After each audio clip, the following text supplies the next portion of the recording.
présenter. Je suis Dorian Rougier, je suis à SmartWave depuis 13 ans. Je suis rentré là en tant qu'intégrateur et ça fait 6 ans que je fais... plus près. Ça va mieux comme ça? Et ça fait 6 ans que je fais de l'API management. Donc j'ai fait une dizaine de projets à SmartWave sur de l'API management chez différents clients, et dont le premier était Palexpo avec WSO2. Donc aujourd'hui, je vais vous parler des key points sur les API, sur les stratégies d'API. Alors, je vais commencer par tout ce qui est les impératifs de la digitalisation. Pourquoi en gros on veut digitaliser? Ça va permettre de passer sur les API, les architectures orientées API. Ensuite, sur par rapport à cette nouvelle architecture, ces architectures, les nouveaux assets et les nouveaux systèmes de management, la sécurisation des API, monitor API, et également en dernière partie les recommandations et les erreurs à éviter par rapport à l'expérience que j'ai pu avoir sur cette dizaine de clients que j'ai fait durant ces 6 années. Alors, digital impérative. En gros, pourquoi une stratégie digitale? Donc la principale partie, c'est les entreprises veulent pouvoir à tout instant, de n'importe où, et n'importe quel device, avoir accès à des données. On peut prendre par exemple le cas qu'on a eu avec N3 Real Estate, qui est donc une régie immobilière, qui a besoin pour ses locataires qui puissent saisir un incident dans leur location, donc une fuite d'eau, un problème de vitre, un problème d'électricité, etc., de pouvoir saisir de manière rapide leur incident sans forcément appeler quelqu'un, donc grâce à leur smartphone, de prendre en photo le problème, d'envoyer ça directement sur l'infrastructure dans le SI de M3. Et là, dans M3, il y avait soit un workflow qui, suivant les étapes, validait automatiquement, envoyer ça à des fournisseurs, alors avoir des workflows pour les approbations. Donc on avait aussi bien des données envoyées au niveau externe sur des devices pour les locataires, en interne pour pouvoir gérer les cas au besoin, et en externe sur des portails web pour les fournisseurs, donc les personnes qui doivent venir réparer ou s'occuper des problématiques. Donc c'est là où effectivement ils avaient besoin vraiment d'une stratégie digitale. Et également d'ouvrir le système d'information à l'extérieur. Donc on a pu le voir avec Alberto tout à l'heure qui nous a présenté à la Vaudoise, le cas d'Animalia, où ils vendent des croquettes pour chiens, et si on a une assurance à la Vaudoise, on a des réductions. Donc le fait qu'Animalia doivent aller accéder au système de la Vaudoise pour bien vérifier que les personnes devant qui achètent ont bien un contrat d'assurance à la Vaudoise sur leur animal. Donc effectivement, ça c'est un petit cas d'exemple, mais après il y en a effectivement beaucoup plus. Et donc, à partir de ce moment-là, on voit bien qu'il faut exposer les données à l'extérieur, il faut avoir un moyen de cette exposition, et finalement, ce moyen d'exposition, c'est les API. C'est-à-dire que pour pouvoir être agile dans le business, on doit pouvoir exposer nos data et trouver un support pour cela. Donc on a le support qui est l'API, qui est juste une interface qui offre un service. À partir de là, on a besoin de le manager, donc c'est là où est venu les outils d'API management, pour pouvoir gérer justement et processer ce management d'API. Mais surtout, en gros, sur un niveau un peu plus global, c'est d'avoir une stratégie d'API. Parce que finalement, avoir une stratégie d'API, c'est pas juste de dire je pose un API et fais de l'API. Comme l'a dit Alberto Vaudoise, c'est toute une stratégie avec des boards pour dire c'est comment on va faire, c'est quoi ma gouvernance, comment je vais gérer mes partenaires externes, comment je vais gérer les appels externes, comment je vais gérer en interne, comment je vais gérer ma sécurité, comment je vais faire en sorte que les API que je vais mettre en place soient réutilisables, comment elles seront utilisables, par qui elles sont utilisables, et ne pas aussi les rendre utilisables par tout le monde. Donc ça va un peu plus loin effectivement que de juste mettre une solution d'API management, mais vraiment d'avoir cette stratégie, et finalement c'est cette stratégie qui est au long cours et qui doit être fait au fur et à mesure du temps. Alors sur ces API, effectivement, on va devoir créer une nouvelle architecture qui est l'architecture orientée API. Donc sur cette architecture orientée API, donc on repart de c'est quoi une API? Donc une API, c'est juste une interface normalisée qui offre un service. Donc en fait, ici, on ne prend pas de technologie. Là, l'API, elle peut être sous n'importe quelle forme. On parle surtout de l'API devient un produit. Ça devient quelque chose qu'on va exposer. C'est la donnée qu'on expose. Et elle doit être délivrée. Et c'est finalement un service. Enfin, c'est des services ou c'est des données qu'on expose. Et c'est ce qu'on a pu, par exemple, voir chez MSC, qui avait un gros ERP pour gérer, enfin, MSC Cargo, pas MSC Croisière, c'est ceux qui transportent des conteneurs, ceux-là, qui finalement avaient un gros ERP pour suivre leurs bateaux, etc., mais était complètement en interne et complètement fermé.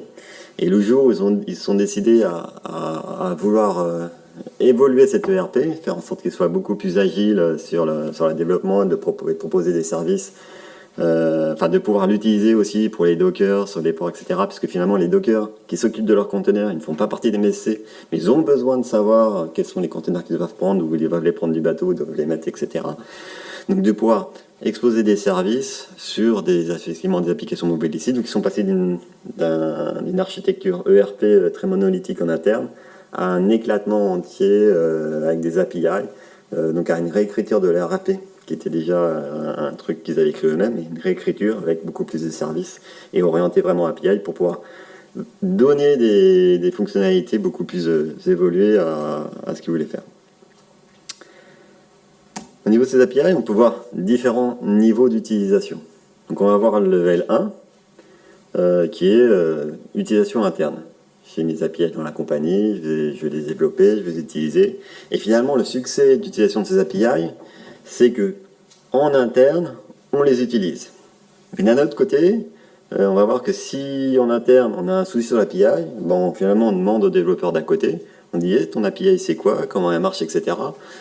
Donc généralement, on crée les API, on a cette stratégie d'API, mais on va garder une relation avec les développeurs et on va pas forcément trop travailler sur les portails, etc. Parce que finalement, on a les développeurs tout autour de soi. Après, le niveau 2, c'est de dire je veux l'utiliser en interne, mais également je veux l'exposer pour mes partenaires à l'extérieur. Donc les ouvrir à l'extérieur. Et là, tout de suite, on va devoir, c'est là où on voit, il faut travailler beaucoup plus sur la documentation, sur l'API. Quand on fait une API, elle doit être propre. On doit savoir, sans même demander aux développeurs ce qu'elle va faire, comment on l'utilise, etc. C'est étant donné que c'est des partenaires, il y a encore un moyen de communication, mais on n'a pas envie qu'il y ait trop de retour, parce que plus on va l'ouvrir à des partenaires, s'il y a énormément de communication juste pour savoir comment on s'en sert, on va passer pas mal de temps, on va perdre en ROI. Et en fait, la dernière étape, qui est ouvrir l'API à l'extérieur, c'est de se dire, je vais offrir ma data à du public, alors sans contrôle, mais ouvrir à l'extérieur. Et c'est là où il faut vraiment qu'on ait un process d'industrialisation et de qualité très bonne, puisque finalement les personnes qui doivent l'utiliser, ils doivent pouvoir l'utiliser sans demander à l'entreprise comment je l'utilise, etc. C'est ce qu'on appelle le time to first... à la première utilisation, elle doit être très rapide, c'est-à-dire qu'en gros, rien qu'avec l'API, on est capable de, on va dire en 5 minutes, de pouvoir appeler quelque chose, d'avoir un résultat et de comprendre. Et on voit que finalement, il y a tous ces différents, donc on peut avoir des échanges internes avec des entreprises qui utilisent qu'en interne, avec des échanges partenaires qu'on a eu avec les SIG, qui avaient besoin de faire des échanges avec les régies immobilières pour les changements d'adresse. C'est-à-dire que les régies immobilières, quand elles changent de locataire, ils voulaient raccourcir un peu le temps entre, j'ai fait des appels téléphoniques pour dire avant c'était ce locataire, maintenant c'est ce nouveau locataire, c'est cet appartement, etc. Et d'avoir directement dans l'ERP un bouton qui envoie l'information SIG et qui change l'adresse, l'appartenance du locataire sur le compteur électrique. Et en fait, Open API, on peut voir des exemples comme les TPG. Les TPG qui ont besoin de qui veulent mettre à disposition des Open API, comme les horaires de bus, etc. Et qui peuvent être accessibles par tout le monde, puisque c'est un service public, et donc de rendre ça accessible plus facilement. Donc on voit qu'effectivement, il y a tout ce niveau d'API level, avec plein de partenaires différents, et avec plein de données qu'on veut mettre. Et c'est là où on va voir que ça a vraiment un impact organisationnel. Au niveau impact organisationnel, c'est qu'on va voir les développeurs qui vont faire le back-end, qui doivent le construire, mais comme on disait, les solutions architectes qui viennent dedans, un security officer qui disent ok, on va exposer l'API, mais on l'expose comment, c'est quoi la sécurité, on va essayer de mettre une sécurité assez standard pour toute l'entreprise, pour pas réinventer la roue à chaque fois. Mais en même temps, étant donné qu'on va exposer la donnée elle appartient pas au développeur, elle appartient au business owner. Donc c'est le business owner aussi de rentrer dans la boucle pour dire oui, j'accepte que ma donnée soit exposée ici, ou même un autre business owner qui a besoin de cette donnée, il dit ouais, mais moi j'ai envie de la consommer, etc. Comment je peux faire, etc.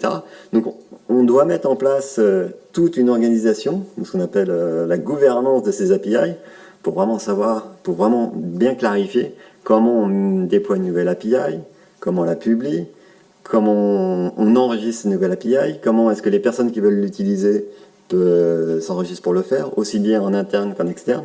Donc il y a toute cette gouvernance à faire.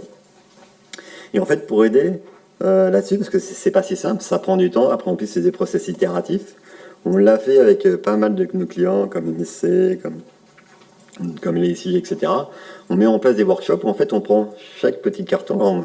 Pour le coup, même si on travaille dans l'informatique, là, on revient un peu au basique avec des piles sur les tables, avec tout le monde autour de la table, vous voyez, il n'y a pas un seul ordinateur dans la pièce, et de dire maintenant, vous êtes telle ou telle personne, on en donne le carton, vous avez telle API, comment ça va se passer votre process, et de bien définir ce process ensemble pour que tout le monde comprenne ce que ça veut dire. Parce que l'important c'est de dire c'est quoi ma nouvelle tâche dans ce système, et c'est quoi ma tâche, mon rôle, et est-ce que j'accepte ou pas. Donc c'est ça qui est vraiment important, de bien comprendre c'est quoi ces nouvelles responsabilités, et qu'est-ce que cela veut dire. Donc, il y a cette gouvernance à mettre en place pour bien gérer cette stratégie d'API au final. Et pour pouvoir voir si cette stratégie a bien fonctionné, c'est de définir également ensemble des KPI. Des KPI pour aligner cette stratégie. Donc on va voir que là on a différentes couleurs, c'est-à-dire la partie technique, on va définir ces KPI-là. La partie management, elle a d'autres visibilités, on va faire ces KPI-là. Et les business, on va en mettre d'autres. Et l'idée au départ, c'est d'en mettre 3-4, pas en mettre trop, et déjà de les voir évoluer, et au fur et à mesure, s'il y a besoin d'en rajouter. Et c'est ça qui va montrer le ROI qu'on a sur cette nouvelle stratégie d'API, et voir que ça avance, et que ça fonctionne correctement. Donc maintenant qu'on a parlé, effectivement, de cette architecture orientée API, il faut parler, on va devoir la gérer, comment je fais pour gérer ces nouvelles assets, etc. Qui rentre dans cette organisation. On a vu qu'il y avait beaucoup de gouvernance, etc. Mais qu'est-ce que ça veut dire finalement gérer ces API? Qui sont les acteurs? Donc on va partir du back-end.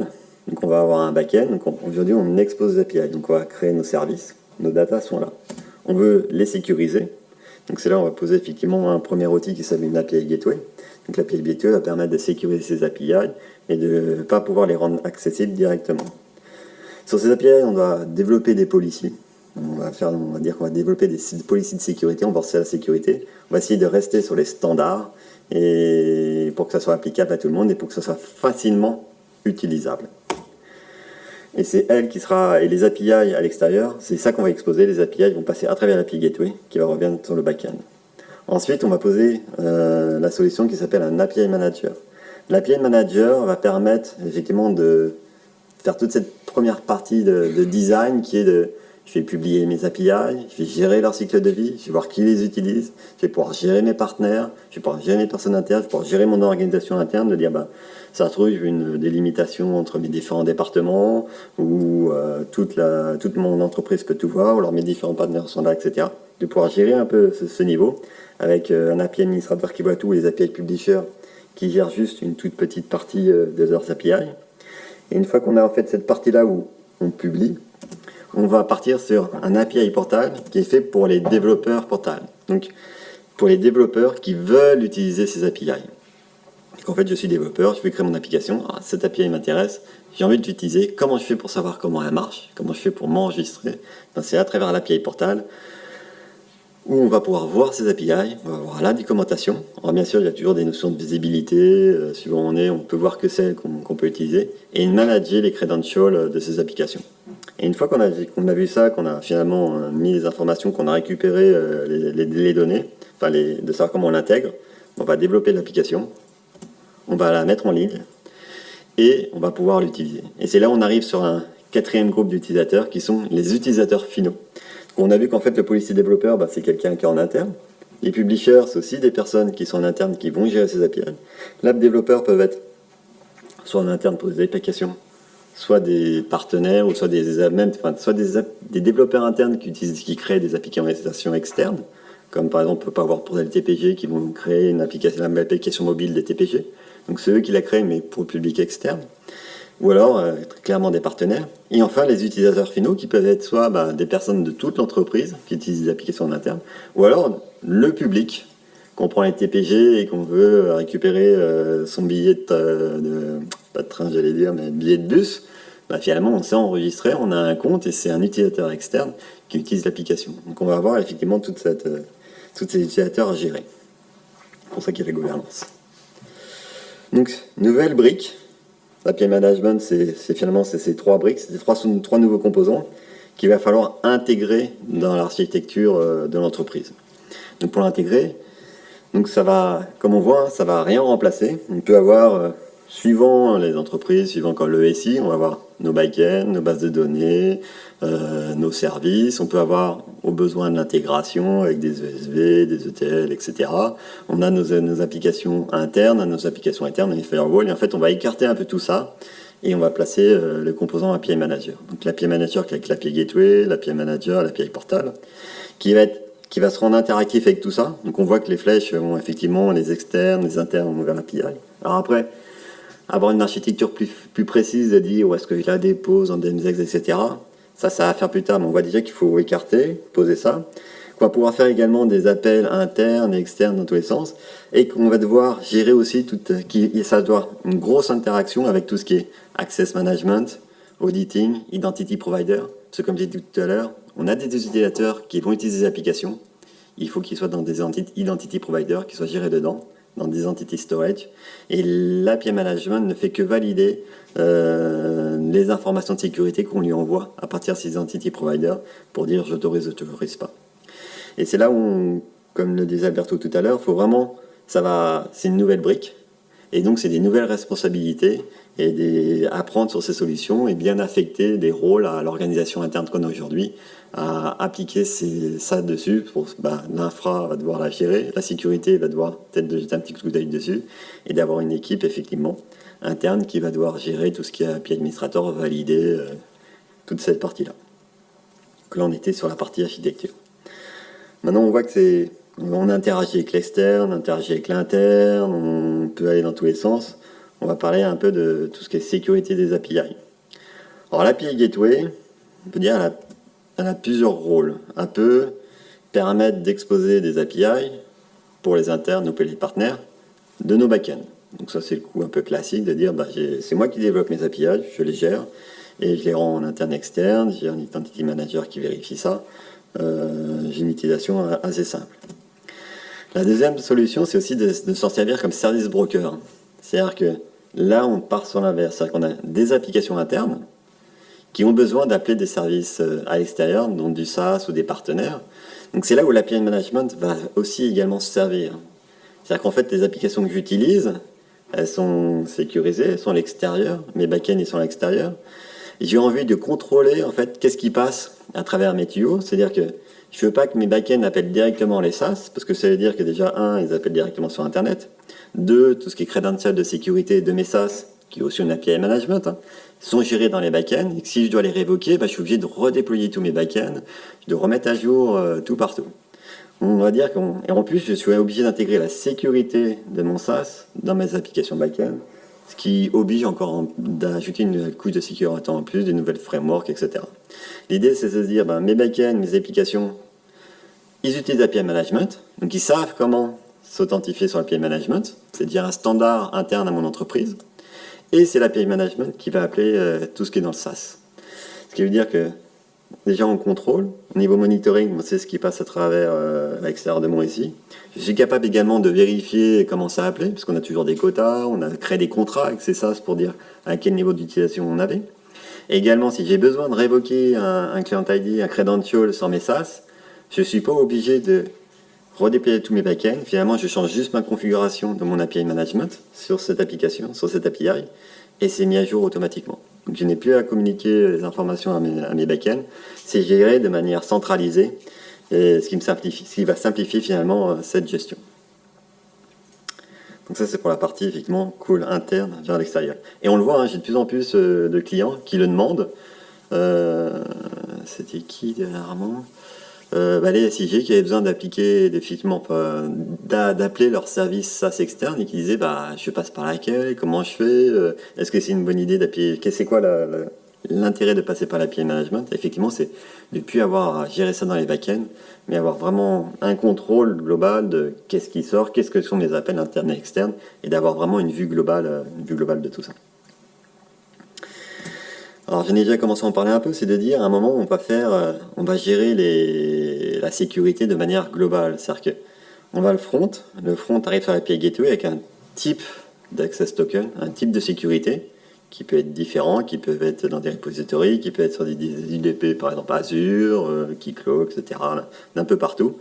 Et l'idée c'est que cette gateway au milieu, elle valide l'information qu'on lui donne, de dire est-ce que j'ai le droit ou pas, est-ce que tu as le droit toi qui m'appelle de continuer, mais de casser cette sécurité pour recréer un token spécifique pour l'interne. Ça va permettre déjà de dire mes backends, quoi qu'il se passe, ils ont qu'un type de token qu'ils reçoivent, ils ne dépendent plus du type de sécurité qu'il peut y avoir en front, donc je peux rajouter comme je veux mon IDAN, des types de sécurité différents dans mon front. Et deuxièmement, ça permet de dire un token qui est traîné sur internet, celui-là il est traité sur internet, je sais pas trop ce qu'il donne, j'ai pas envie de l'envoyer sur mon backend et qui va valider l'accès à mes backends. Donc je vais dire c'est un token spécifique interne qui va être utilisé et pas un autre. Comme ça, si c'est compromis en externe, en interne, mes certificats sont toujours bons et c'est un peu plus sécure. Donc ça donne un peu des architectures comme ça, où finalement on peut avoir des IDP Office 365, on peut avoir des IDP internes. Donc ça c'est ce qu'on avait mis en place au SIG, avec des API Gateway en DMZ, des API Gateway en interne, et de dire quand je rentre de l'extérieur, je peux avoir plusieurs types d'authentification. Ma gateway va casser la structure de la sécurité et récupérer un nouveau token pour l'envoyer sur la DMZ interne, qui elle va refaire pareil pour appeler les backends. Donc là on se rend compte qu'en interne, finalement mon backend il est juste vu de mon API Gateway interne, mais qui peut avoir des multi-sécurités devant sur ma gateway, qui peuvent être des applications internes, qui peuvent être mon ADFS qu'à l'extérieur, ou même du Office 365, parce que je suis en interne et que finalement à l'intérieur de mon entreprise on a décidé de faire pareil. Donc voilà, ça permet d'avoir du multi-sécurité en front, mais qu'une seule au back-end, et finalement ça a simplifié les back-ends, et c'est ce qu'avait fait en fait MSC pour déployer sa stratégie d'API, puisque quand ils avaient commencé, au bout d'un an ils étaient à 200 API de développer. Alors, ils ont beaucoup de développeurs, ils ont plus de 500, donc ça va assez vite, mais ils avaient fait en sorte de dire tout le monde développe en .NET sur le même framework, sur la même technologie. Il y a la cellule architecture qui a développé le framework de sécurité, qu'ils ont intégré à toutes les applications. Donc pour les backends, en fait, ils avaient un framework qui mettait à jour au besoin, et au moins, il y a un framework qui est mis, et les développeurs ont plus de besoin de s'occuper de cette partie sécurité. De toute façon, c'est actif quoi qu'il se passe, et après, ça va tout seul, ça va tout droit. Niveau monitoring et API, et usage performance, effectivement, on a des API, on a envie de savoir un peu ce qui se passe, comment on gère ça, qu'est-ce qui rentre, qu'est-ce qui sort, comment je gère mes consultants, comment je gère mes appels, etc. Donc on va le voir grâce à l'outil qui est API Portal, où on peut voir les différentes API, on peut voir comment elles sont gérées, on peut voir que celles qu'on voit. À partir de là, on va pouvoir mettre des quotas. Très important d'avoir des quotas sur les API. Les quotas servent à plusieurs choses. Déjà, à protéger le back-end. Généralement, on a des quotas globaux qui permettent de dire cette API va supporter 500 000 requêtes par minute. Pourquoi ? Parce que je sais qu'au-dessus, mon back-end il va exploser, je vais peut-être mettre 3 jours à le remettre en place. Parce que ce sera parti en vrille. Donc derrière, de dire, de toute façon, ça va couper au-dessus. De la manière globale, on ne peut pas aller plus loin. Et après, suivant les applications, suivant la priorité la priorité de ces applications qui veut l'appeler, je peux mettre des quotas différents pour dire ce partenaire est super important, il va avoir besoin d'avoir beaucoup plus d'appels qu'un autre, je lui laisse plus de latitude, etc. Donc c'est vraiment de ce niveau-là de dire je gère ça, je vais gérer par rapport à mes applications, par rapport à mes partenaires, mes organisations. Il les voit, je peux voir quelles sont les applications utiliser mes API, donc avoir un peu cette vision-là, et d'avoir en fait par la suite tout de l'analytics pour savoir comment c'est utilisé. Très important au final de se dire cette application, elle utilise cette API, elle est utilisée combien de fois, combien d'appels, comment c'est utilisé, par qui, quelles sont les adresses IP dans le monde. Finalement, je peux aussi avoir une vue mondiale de comment mes API sont appelées, est-ce qu'elles sont appelées qu'en Europe ou ailleurs, et de voir pourquoi est-ce qu'elle a appelé l'autre bout de la planète, etc. De voir quelles sont les applications qu'il utilise. Ah, telle application l'utilise plus, telle application c'est telle organisation, il utilise beaucoup mon API, etc. D'avoir vraiment en fait des statistiques sur l'utilisation et des performances. C'est un peu ce qu'on me remontait tout à l'heure à Alberto, c'est qu'il disait pour l'instant on voit ce qu'on tient. Pourquoi parce qu'on a mis de l'analytics en place et on voit les temps de réponse. Donc on arrive à voir les temps de réponse, on arrive au nombre d'appels, et finalement les temps de réponse ne se dégradent pas. Donc on se dit, pour l'instant on reste comme on est, on n'a pas besoin de mettre un nouveau nœud. Quand on va avoir les API qui vont monter, on va commencer à se dire, tiens, là, on sait qu'on va avoir des nouveaux partenaires et tout, on va peut-être rajouter un troisième nœud. C'est ce qu'on avait fait à un moment, on avait 2 nœuds, on savait qu'on allait avoir plus, on a rajouté un troisième nœud, on regarde ce qui se passe, c'est bon, on tient toujours la charge, on tient toujours la performance, mon niveau d'appel a monté. Au niveau de la visibilité, on peut monter, on peut montrer que ça sert, il y a beaucoup d'appels sur API, ou alors les partenaires l'utilisent, etc. Je vais pouvoir embarquer d'autres partenaires, c'est quelque chose qui marche. J'ai pas d'erreur, j'ai pas tant d'erreurs que ça, parce qu'on voit aussi le nombre d'API qui sont en erreur, le nombre d'API qui marchent, etc. Et ça rassure et ça permet de vendre encore plus et de proposer encore plus d'API sur les plateformes. Donc vraiment important cette partie Matrix. Pour pouvoir finalement vendre la solution, montrer que ça fonctionne. Et enfin, je vais passer sur la partie common mistakes et recommandations qu'on a pu voir un peu partout. Alors les erreurs, faut pas penser que finalement l'API management est un outil qui va gérer tout, qui est une solution magique. On va la poser et ça va régler tous les problèmes. Comme je dis, il y a vraiment une stratégie d'API à mettre en place. Et l'API management est juste là l'outil pour montrer en fait ce qui se passe, pour montrer ça, c'est juste une documentation, une catalogue et gérer la sécurité. Mais derrière, il y a tout le travail à faire sur c'est quoi une API, comment je design cette API, comment est-ce que je fais pour bien la designer, pour finalement avoir la documentation, pour que les personnes qui veulent l'utiliser n'aillent pas me poser la question de comment ça marche.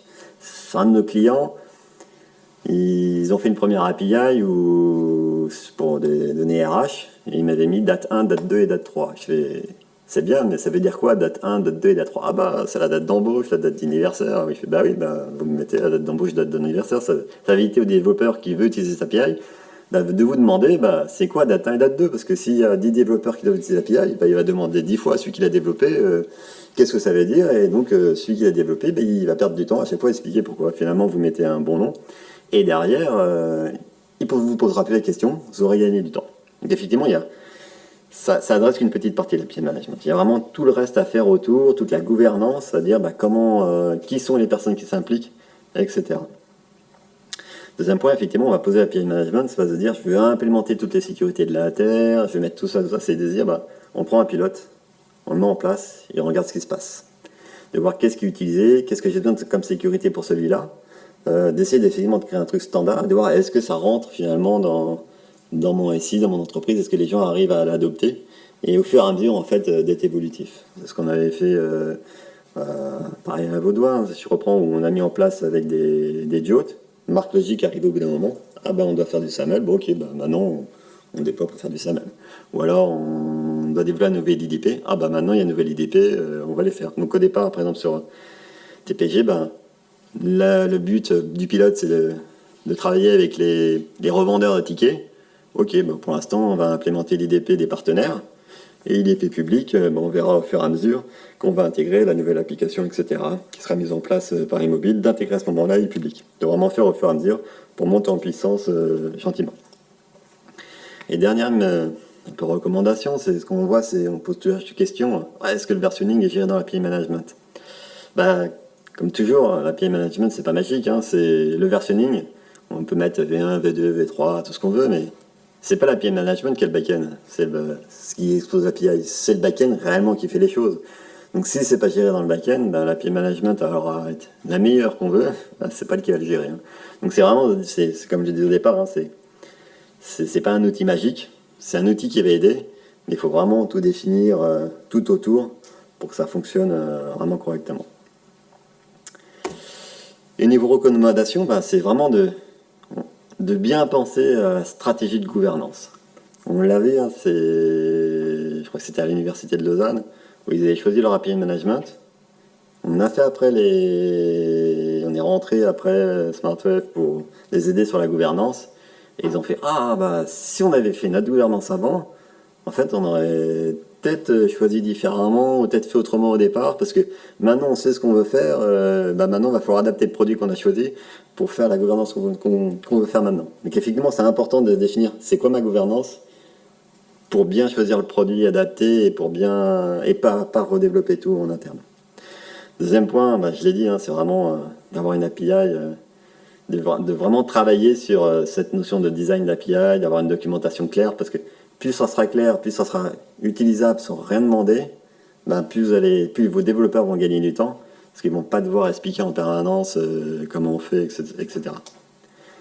Troisième point, l'idée c'est on expose des services. L'API management va permettre d'exposer des services d'entreprise, mais le but c'est pas d'exposer tout. On expose que ce qui est utile, que ce qui va servir. On pourrait avoir, parce que dans toutes les entreprises il y a beaucoup de services, beaucoup de trucs qui peuvent être exposés, avec des bus, etc. Mais l'idée, c'est de ne pas se dire je mets tout dedans et après les gens se servent, c'est de se dire d'y aller au fur et à mesure, parce que pour pouvoir embarquer tout doucement les gens. Et ce qui n'est pas utilisé, au final, ça sert à rien de le mettre puisque c'est pas utilisé. Là, j'avais un client qui voulait mettre une API d'OData.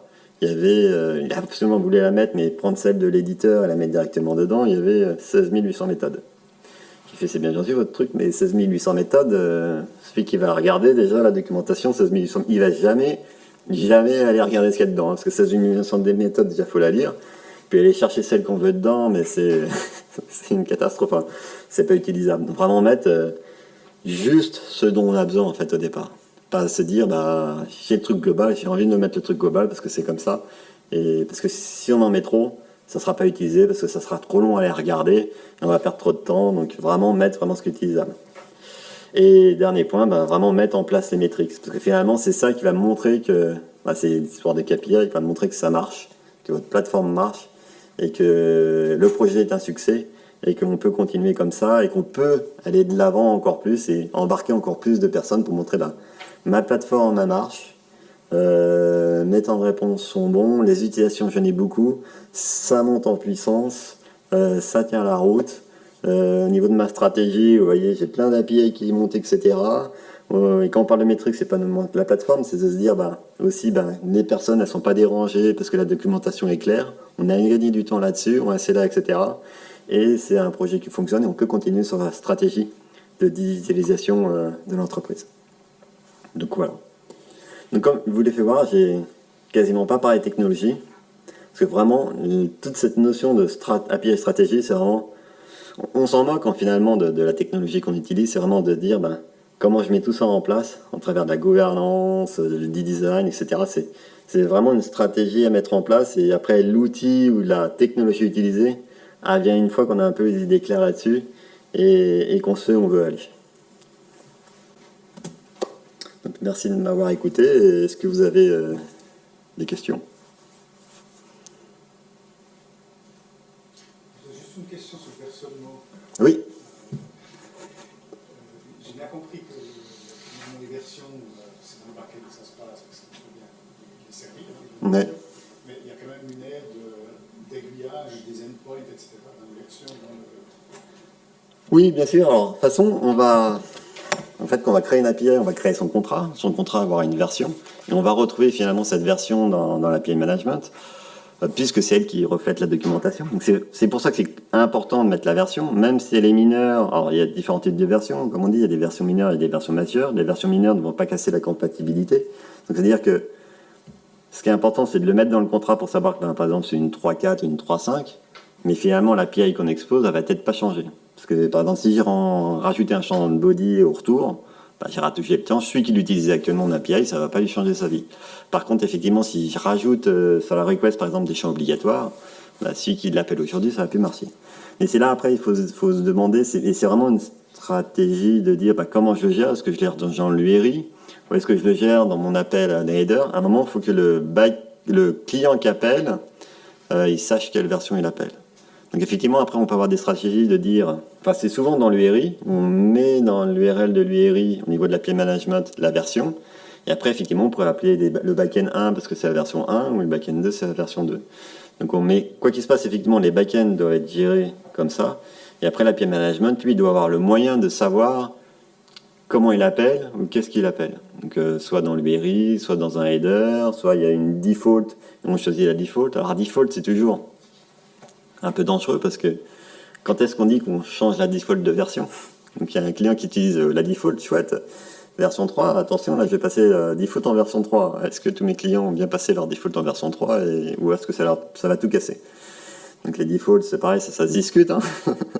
Mais effectivement, faut quand même le passer. C'est là où on dit que quoi qu'il se passe, c'est du design au final.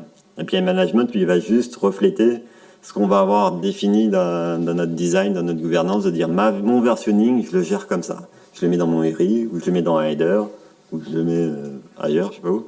Je vois pas où on pourrait le mettre ailleurs. Mais voilà, enfin quoi qu'il se passe, il faut l'avoir défini avant. Et l'API management ne fait que refléter ce qu'on a défini en fait. J'ai lu quelques trucs et j'ai vu souvent ça revenir que l'API, finalement, on le réfléchit en tout cas 3 fois jusqu'à ce qu'il tienne la route et qu'il marche bien. Ça reflète ce brainstorming que vous faites au début, etc. J'aurais bien savoir de votre expérience si c'est un peu la réalité, si effectivement on réécrit 3 fois pour avoir quelque chose qui tient vraiment la route, qui est vraiment utilisable. De quoi, une API? Ouais. Alors, le nombre de fois, je sais pas. Non, mais... Alors, je travaille avec un client, là, qui est un horloger dans le Jura. Et effectivement, ils sont passés ils utilisent un USB. Donc, effectivement, ils étaient tous sur SOAP, etc. Et ils ont mis une API management depuis... ça va faire 2 ans maintenant. Et je participe à tout ce qui est design de l'API. Enfin, rien que sur le design, de dire comment est-ce que je vais définir le contrat, etc. Et aujourd'hui, on en est sur l'URI. De définir, enfin, même on n'est même pas sur les données, hein, on est vraiment sur définir l'URI. Et effectivement, de dire, mon URI, c'est quoi une URI correcte, c'est quoi une entity, comment je mets mes verbes, comment j'utilise mes verbes. Alors ça, les verbes, ça allait, mais comment j'utilise une URI, est-ce que l'appel que je fais, ça correspond bien à l'entity que je fais, c'est quoi l'entity, et il y a des fois... Et en fait, finalement, là-dessus, on n'est même pas encore sur la techno, on est vraiment sur... dire, ça sert à quoi l'API? Une fois, ils sont venus et ils nous ont proposé une URI, et j'ai fait oui, mais alors, je comprends pas, je veux pas dire, je comprends pas ce que fait votre API. Et on a appelé donc quelqu'un du business qui est venu, qui nous a expliqué ce que c'était. Et là, on a fait ok, on va tout changer parce que par rapport à ce qu'on m'explique, ça n'a rien à voir. Donc effectivement, c'est vraiment itératif puisque là, on se rend compte qu'on travaille juste sur les RI, on travaille pas encore sur le modèle. Après, on va devoir travailler sur le modèle et peut-être aller plus loin. Donc effectivement, ça prend du temps. Effectivement, celles qui auront été faites il y a 1 an, celles qui seront faites peut-être l'année prochaine, il y aura un gap forcément. Parce que les développeurs, effectivement, enfin les concepteurs des contrats vont effectivement évoluer dans la mentalité au fur et à mesure du temps. Effectivement, on ne peut pas faire en une fois, même avec beaucoup d'aide, un truc incroyable. Enfin, la version finale. C'est vrai que c'est très compliqué. Parce que c'est vraiment un changement le design, c'est vraiment quelque chose qui se fait en évolutif et qui est aussi propre à l'entreprise au final. Donc il y a des best practices, mais à un moment, c'est aussi de dire, on apporte des conseils, mais à un moment, il faut que ça vienne aussi de l'entreprise, de dire, moi, mais j'ai envie de faire ça, et qu'en fait, tout le monde fasse pareil. Un peu comme par exemple qu'on dise, j'écris un camel, qu'est-ce que je fasse un S au bout des entités, etc. C'est de dire, en fait, tu vas pareil. Voilà.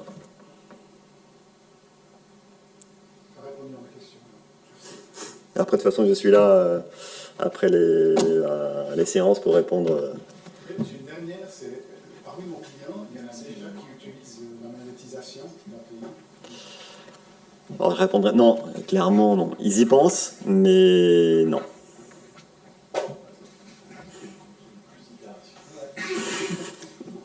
Oui, beaucoup plus. Merci.